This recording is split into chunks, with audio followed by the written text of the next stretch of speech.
welcome back to our thrifty and frugal corner of Brittany in Northwest France. I'm standing in front of my big French fireplace today, just going to get the fire ready. I like to have it set and match ready for the rest of the day. Well, I've had a busy old week. Most of it has just been at home, cooking, working, getting the laundry done. But this week I had my first experience with French medical services. Come back at the end and I'll tell you all about that, how it works and how much it costs. See you at the end.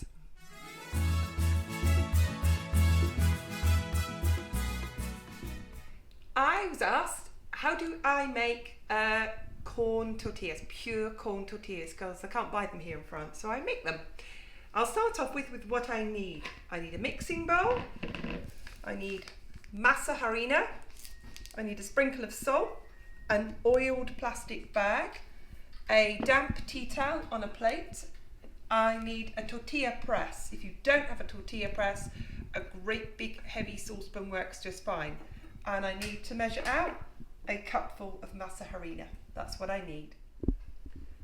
So, in my mixing bowl, I have 1 level cupful of masa harina, a sprinkle of salt, into which I have a cupful of hot water.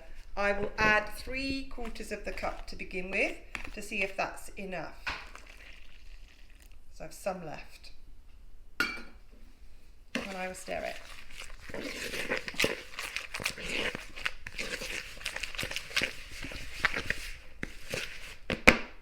Sorry about the noise. People don't like the banging, but stuff's stuck to the spoon. Oh, and it all comes together. At the moment, I can't handle it because it's hot and it's all forming together. I will let that cool down for just a second. After leaving it for about a minute, it will cool down to be enough to handle because I've got hot water in it. It's then I go right round the bowl, hopefully you can see what I'm doing, and it forms into a dough. And if you have children, and I'll tell you, this is the consistency of Play-Doh. And then you're going to leave it for about another 10 minutes. Okay, so I left it for 10 minutes, but I left it in a damp cloth. Always leave a damp cloth. So I'll keep the damp cloth there. I now have it, and what I'm going to do with it now is I'm going to knead it for 10 minutes, and it will come together.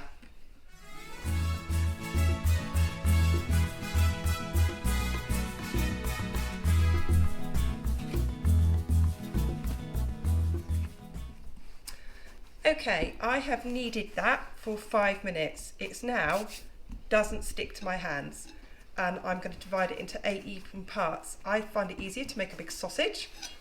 Half, half, half, and half again. I'll roll it into balls.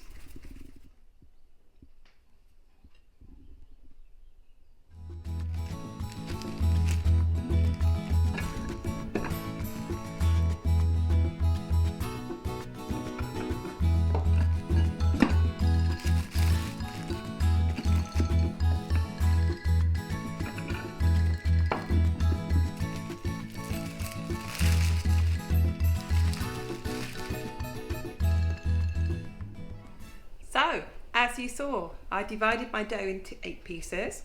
I rolled it into little balls. Whilst they were in little balls, again, I kept them under the damp cloth.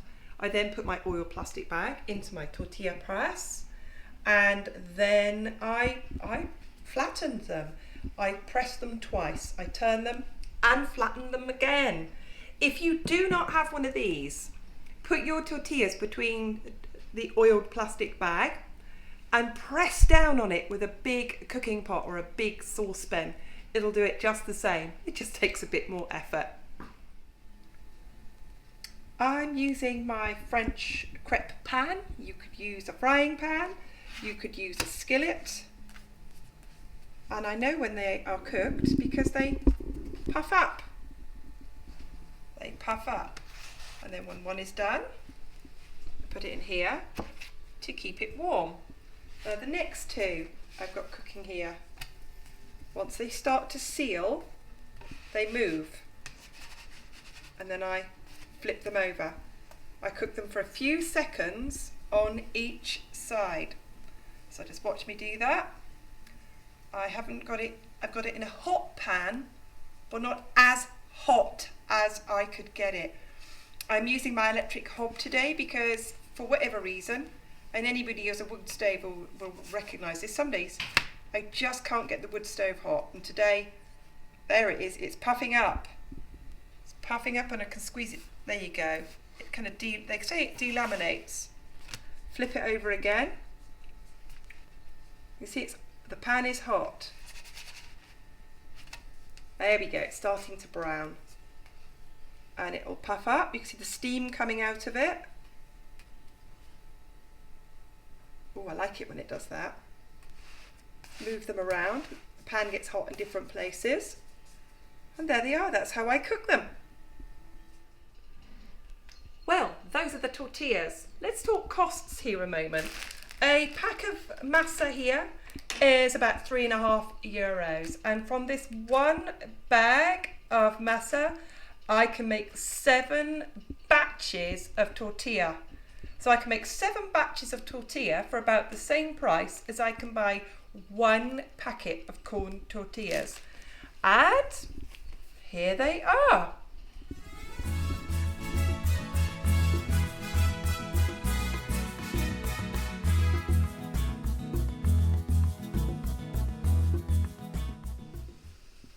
I don't normally show you what we have for lunch, but here is what we have for lunch. I have made some Breton Galletes, which are buckwheat pancakes, and I'm going to spin round quite slowly and carefully to the cooker, and cooking on top of it, I place a galette on the pan to reheat it. I add some grated cheese, an egg, which I leave there till it cooks, and some ham, and then I pop it on the plate. Here is today's lunch, galette complète as it's called in Brittany. So Breton galette, which is buckwheat pancake with egg, ham and cheese and salad. There's lunch today. It's Monday. Here's tonight's dinner. Kidney bean and lentil salad. 1 cup of kidney beans soaked overnight, cooked this morning. Half a cup of lentils, cooked quite quickly in a bit of vegetable stock. Half a cucumber, a cup of carrots, I had half a red pepper, 2 small onions, a few bits of gherkins left over, some shredded red cabbage, stirred the lot together, zest of a lemon, juice of a lemon, 1/4 of a cup of olive oil, salt and pepper, stirred it together, there it is, lentil and red bean salad. Here is tonight's supper, roasted vegetables. Let me think of what vegetables there are. Roasted beetroot, roasted butternut squash, and roasted cauliflower. I then pop some Toulouse sausages on top, which means huge garlic sausages on top. Let them roast too.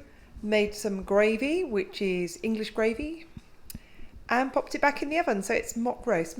Roast vegetables with oven cooked sausages. So this is kind of Spain meets Lancashire. This is a smoky bean stew topped with potatoes, which makes it a hot pot. So tonight is a vegetable hot pot. Here is tonight's dinner. Chicken Caesar salad. Max croutons are made of cut up and fried baguettes with romaine lettuce, cucumber, a sort of Caesar salad dressing. Don't quite stick to the recipe. And here's mine. Mine has got no croutons but lots more tomatoes. Friday night, chicken Caesar salad. We don't normally have a dessert at all. It's a very rare thing we have a dessert, but today I am making an apple crumble. So I have 3 apples, cored and sliced. I have 3 tablespoons of brown sugar, 1 teaspoon of cinnamon. In it goes. So it's all gooey and juicy. Get it all out. And you can see I use a natural sugar. Let's give that a stir around.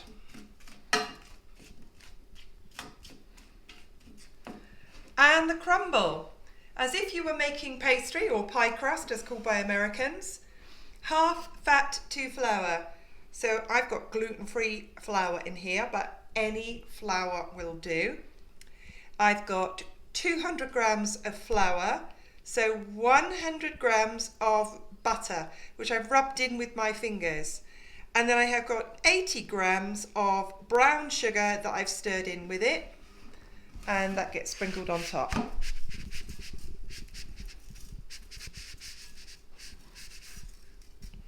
And that's it. It makes a nice, and it's literally as it's called, it is a crumble. There it is. Now my oven is saying just over 100, and it will take, you can see here, my wood oven will take around 40 minutes for that to cook.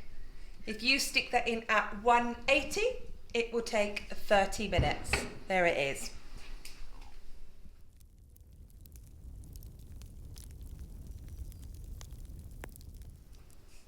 Here is the finished result. Apple crumble with custard. I would love to say that I made the custard myself, but I didn't. It's just as cheap to buy it as make it. Apple crumble and custard.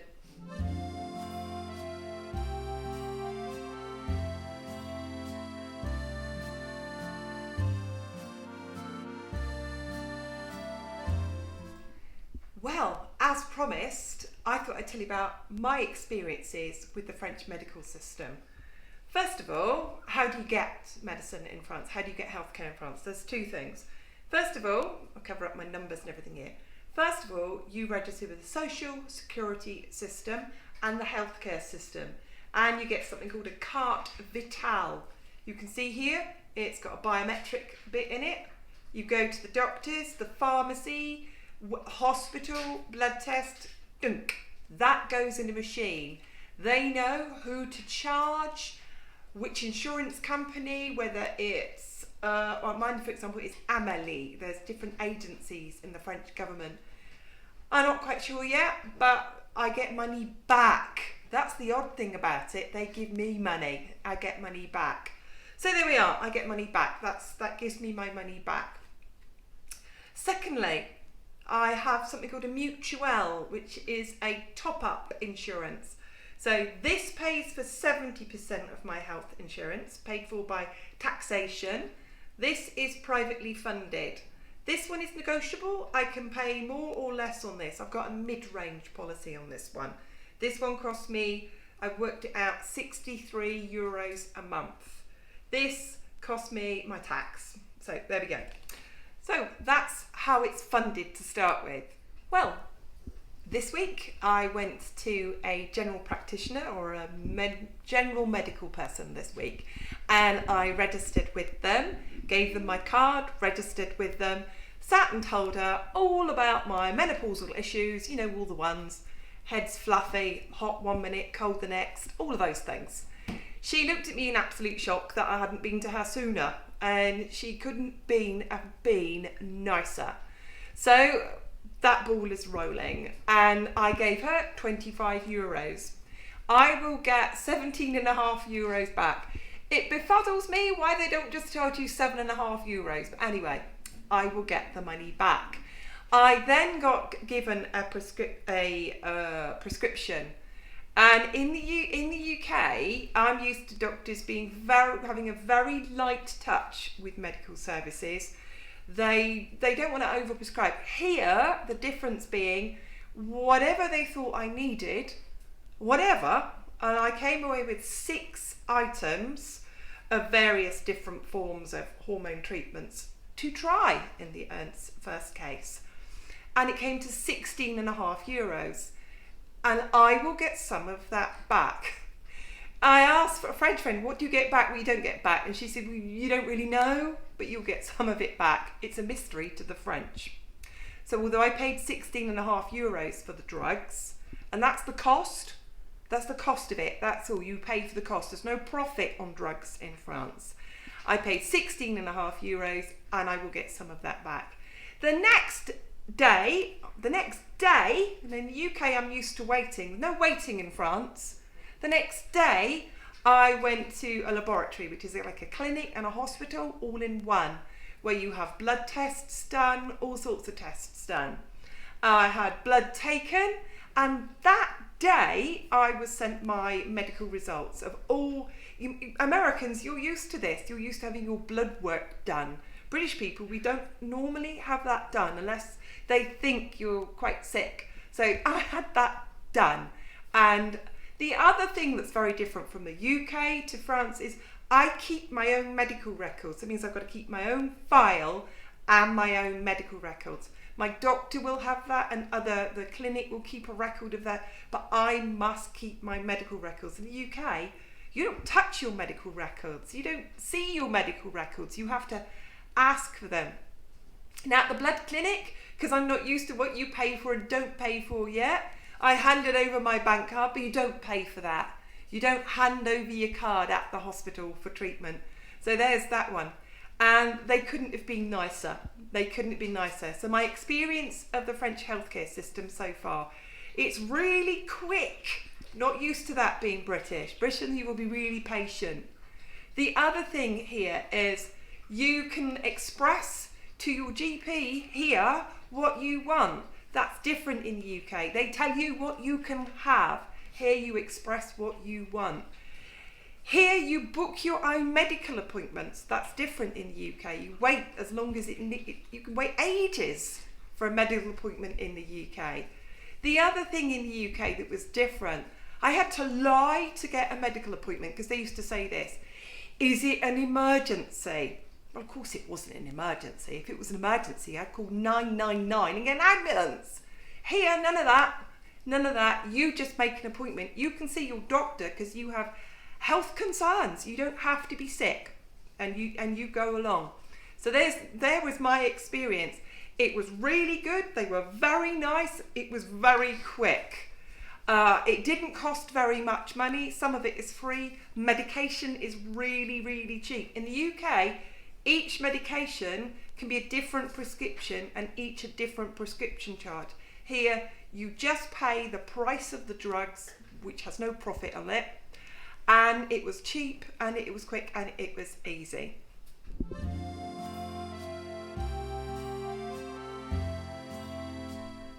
Well, thanks for dropping by, and I hope you liked the video. If you did, give it a thumbs up.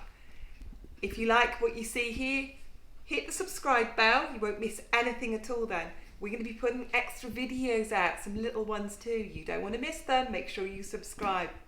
That just leaves me to say thank you so much for dropping by to our thrifty and frugal corner of Brittany here in northwest France. See you again soon. Bye bye.